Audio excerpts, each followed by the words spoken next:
अस्सलाम वालेकुम। आज बनाने जा रही हूँ शवारमा।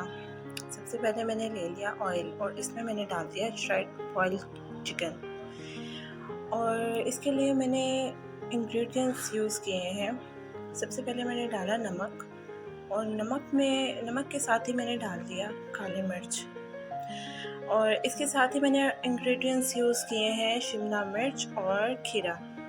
अब यहाँ पे मैं डाल रही हूँ सोया सॉस और केचप। ये इसलिए डाला है ताकि बॉइल्ड चिकन को मैं थोड़ा सा टेस्ट ला सकूं और वो अच्छा जायका आए।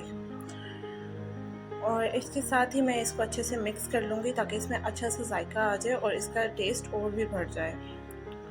और अब मैंने इसे अच्छे से हिला लिया और अब मैं इसको उतार लूँगी, प्लेट में एक साइड पे रख दूँगी। यहाँ पे मेरे बच्चे बिल्कुल सादा शवारमा पसंद करते हैं, इसलिए मैंने इसमें कुछ ज़्यादा नहीं मिलाया और यहाँ मैंने ब्रेड के ऊपर लगा दिया केचप और थोड़ा सा मायोनीज़। अपने टेस्ट के मुताबिक जितना आपको पसंद हो आप लगा सकते हैं। यहाँ मैंने इसे अच्छे से मिक्स कर लिया और अब मैं यूज़ करूँगी तैयार किया हुआ चिकन और इसके साथ ही मैं डाल दूँगी शिमला मिर्च और खीरा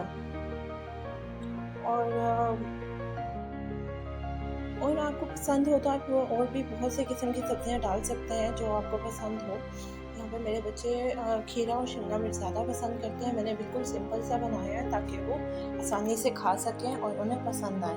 यहाँ पे मैंने थोड़ा सा मायोनीज़ और ऊपर से डाल दिया, जितना आपको पसंद हो आप डाल सकते हैं। और यहाँ पे मैंने डाल दिया है थोड़ा सा केचप। इसको मैं अच्छे से कर लूँगी मिक्स ताकि इसमें थोड़ा सा जूसी सा टेस्ट आए, जूसी सा ये बन जाए शवारमा। क्योंकि सूखा-सूखा भी कोई खाता नहीं है, क्योंकि एक तो ब्रेड इसकी थोड़ी-सी हार्ड होती है, बहुत हार्ड नहीं लेकिन थोड़ी-सी होती है, वो सूखा-सूखा लगता है अगर इसमें मेयोनीज़ ज़्यादा नहीं डाला जाए। तो यहाँ पे ये थोड़ा-सा अच्छा बन गया है, मज़े का बन गया है और आप भी बहुत ईज़िली इसे बना सकते हैं।